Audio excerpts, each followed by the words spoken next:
किसी गांव में एक साधु रहा करता था। वह जब भी नाचता था तभी बारिश होती थी। इसलिए गांव के लोगों को जब भी बारिश की ज़रूरत होती तब यह लोग उस साधु के पास जाते और उनसे अनुरोध करते कि वह नाचे, और जब वह नाचने लगते तो बारिश ज़रूर होती थी। कुछ दिनों बाद 4 लड़के शहर से गांव में घूमने आए। जब उन्हें यह बात पता चली कि किसी साधु के नाचने से बारिश होती है तो उन्हें यकीन नहीं हुआ। शहरी पढ़ाई लिखाई के घमंड में उन्होंने गांव वालों को चुनौती दे दी कि अगर हम भी नाचेंगे तो बारिश होगी, और अगर हमारे नाचने से बारिश नहीं हुई तो साधु के नाचने से भी बारिश नहीं होगी।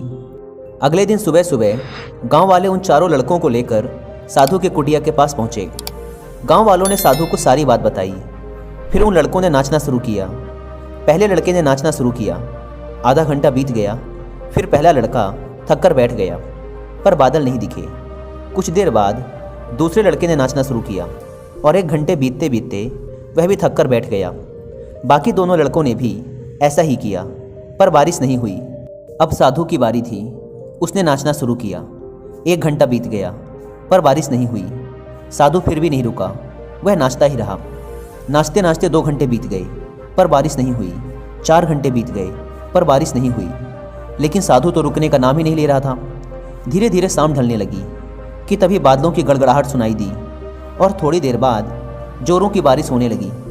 यह देखकर चारों लड़के दंग रह गए और तुरंत साधु से क्षमा मांगी। फिर चारों लड़कों ने साधु से पूछा, बाबा, भला ऐसा क्यों कि हमारे नाचने से बारिश नहीं हुई और आपके नाचने से बारिश हो गई? साधु ने उत्तर दिया, जब मैं नाचता हूँ तो 2 बातों का ध्यान रखता हूँ। पहली बात तो मैं यह सोचता हूँ कि अगर मैं नाचूंगा तो बारिश को होना ही पड़ेगा, और दूसरी यह कि मैं तब तक नाचूंगा जब तक कि बारिश ना हो जाए। सफलता पाने वाले में भी यही गुण विद्यमान होता है। वे जिस काम को भी करते हैं उसमें उन्हें सफल होने का पूरा भरोसा होता है, और वह तब तक उस काम को करते हैं जब तक कि उसमें सफल ना हो जाएं। इसलिए अगर हमें सफलता हासिल करनी है तो इस साधु की तरह ही अपने लक्ष्य को प्राप्त करना होगा।